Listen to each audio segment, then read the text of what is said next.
Good afternoon and welcome to the Tennessee State Funding Board for December 16th, 2024. Note the presence of a physical quorum for the meeting, and we'll call the meeting to order. We'll note for board members and for presenters on the microphones, there's a button. You push it to talk. The green light at the base of the microphone indicates that the microphone's on and ready for you.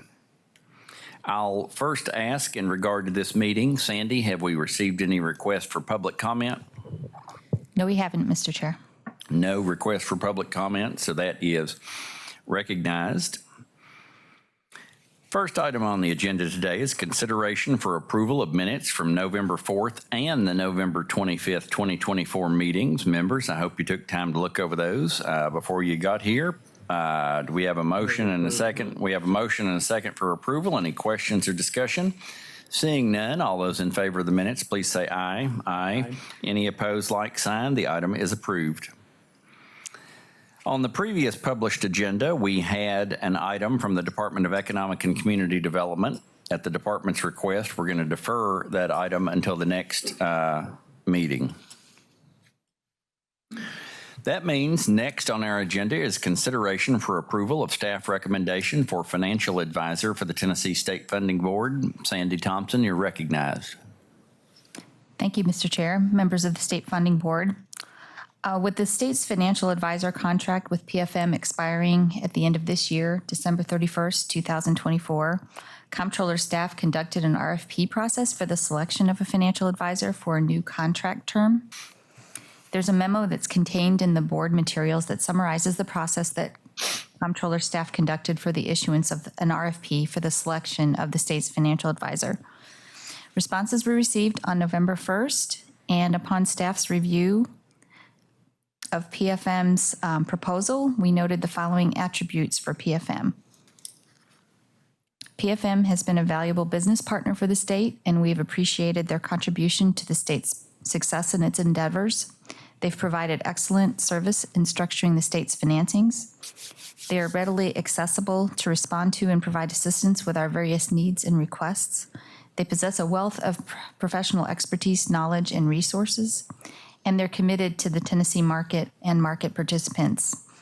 Based on these and other attributes for the PFM's response, staff respectfully recommends the selection of PFM Financial Advisors, LLC, to serve as the state's financial advisor for a contract term of 3 years, with the ability to extend the term for 2 one-year periods. I'd be happy to answer any questions. Thank you very much, Sandy. Members, you've heard the recommendation. I'll make a motion. We proceed in that way. Do we have a second? Sure.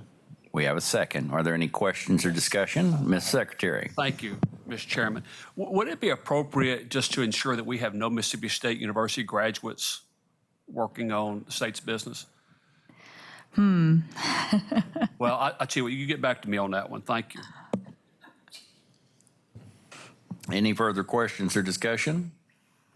Seeing none, all those in favor of the proposal as described, please respond by saying aye. Aye. Any opposed, like sign. The item is approved.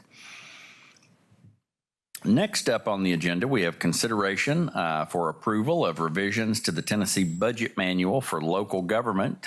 We all know how important the financial management of local governments are. Steve Osborne from the Comptroller's Division of Local Finance, you're recognized to report on this item. Thank you, sir. Thank you, members of the board. The Comptroller's Division of Local Government. Thank you. The Comptroller, is it better? Thank you. The Comptroller's Division of Local Government Finance is offering changes to the budget manual for local governments. These changes will update budget submission requirements, add additional examples of conditional budget approvals, update budget resources, and remove reference to our email address in anticipation of online budget submissions. Any questions? Thank you, Steve. We have a motion for approval of the manual changes. I will second it. Do we have any questions or discussion? Seeing none, all those in favor of the revised manual, please respond by saying aye. Aye. Any opposed, like sign. The item is approved. Thank you, Steve. Yes, sir. Next, we have a report on approval of note issuance by Johnson County pursuant to TCA 913-210. Steve, you're recognized again. Thank you, sir. The Comptroller's Office has authority to approve operating loans that mature beyond the close of the fiscal year for local governments in areas declared a major disaster area by FEMA. We report one additional loan has been approved for Johnson County for $1.5 million as an interfund loan from its highway fund. This loan will mature June 30th, 2026. Any questions?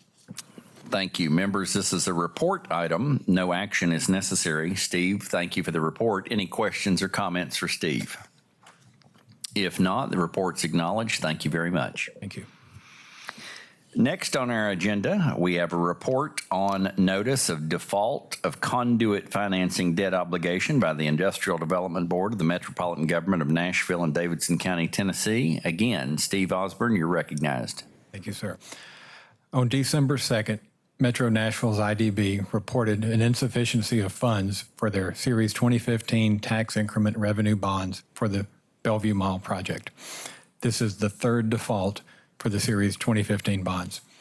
The entity reported the December 1, 2024 interest payment was $780,000 short. The transfer of funds from the debt service fund fully depleted the debt service reserve fund, and based upon projected tax increment revenues, there may be insufficient revenues to fully fund future debt service payments or to replenish the debt service reserve fund. Failure to make payments on the 2015 bonds when TIF revenues is insufficient is not a default under the bond indentures. It is under state law. There is no recourse to the IDB or to the city. Any questions?